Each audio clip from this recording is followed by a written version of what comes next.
Long ago, in the dawn of human history, there lived two brothers, Cain and Abel. They were the sons of Adam and Eve, the first humans created by God. Their parents often told them stories about the beautiful Garden of Eden they had once lived in, a paradise they lost because they disobeyed God. Cain and Abel grew up knowing about God and his expectations, but their hearts responded to him in very different ways. Cain, the elder brother, was a farmer. He worked the soil, planting seeds, tending crops, and harvesting the fruits of his labor. He took pride in his work, though farming was not easy. It was back-breaking labor under the hot sun, and the earth often resisted his efforts. Abel, on the other hand, was a shepherd. He cared for flocks of sheep, leading them to green pastures and clear streams. Abel's work brought him joy as he nurtured the animals and watched them grow. He often spent long hours in the fields, gazing at the skies and marveling at God's creation. One day, Cain and Abel decided to bring offerings to the Lord as a way of worshiping him and showing their gratitude. Cain brought some of the fruits from his harvest, perhaps wheat, barley, or ripe fruit from his fields. Abel, however, chose the very best lamb from his flock, offering it as a sacrifice.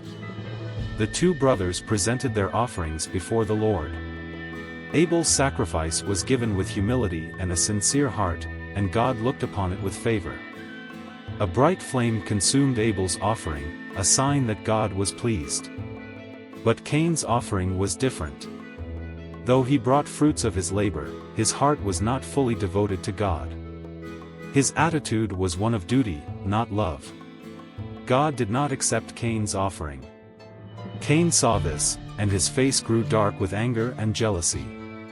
He glared at his brother, who remained humble and quiet, and the resentment in Cain's heart began to grow.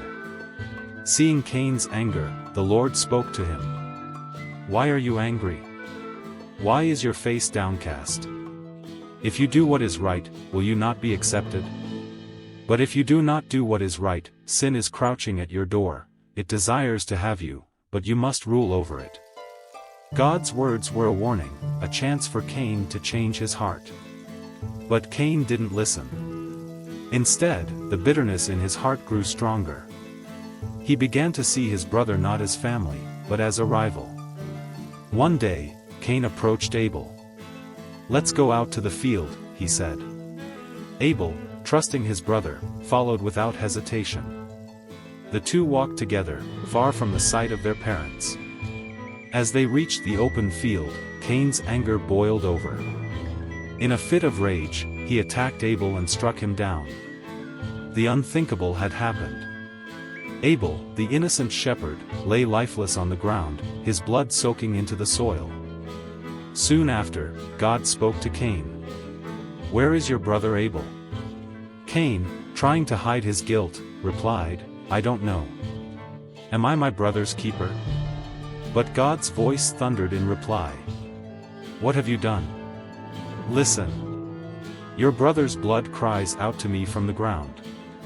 Now you are under a curse and driven from the ground, which opened its mouth to receive your brother's blood from your hand.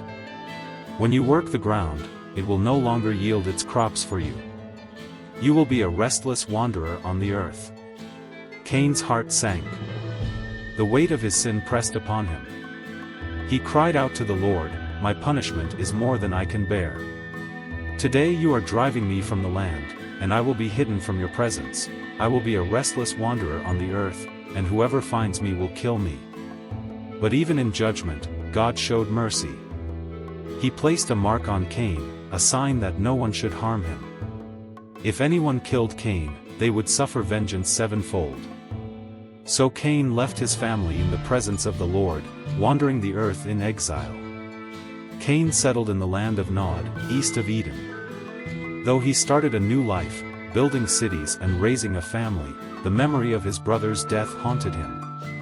He lived as a wanderer in his soul, never truly at peace. He carried the weight of his actions and the knowledge of God's justice and mercy. Abel, though he died young, left a legacy of faith. His offering and his devotion to God were remembered for generations. He became a symbol of what it means to give God our best, not just in what we offer, but in the sincerity of our hearts. The story of Cain and Abel teaches us profound lessons about the human heart. It shows the destructive power of jealousy and anger when left unchecked, and it warns us of the dangers of letting sin take control of our heart. But it also reminds us of God's mercy. Even when Cain sinned, God protected him, showing that his love and justice are intertwined. For us today, the story challenges us to examine our hearts. Are we like Abel, offering God the best of our lives with humility and love? Or are we like Cain, going through the motions of worship while harboring anger and resentment? May we learn from this story to guard our hearts, seek God sincerely, and walk in His ways. Thank you for joining us today. If you enjoyed this story, don't forget to like, share, and subscribe for more wonderful stories. Until next time, stay happy and keep believing. Before we go, let's think about the story. What other things can we give to God as an offering? Share your thoughts in the comments below.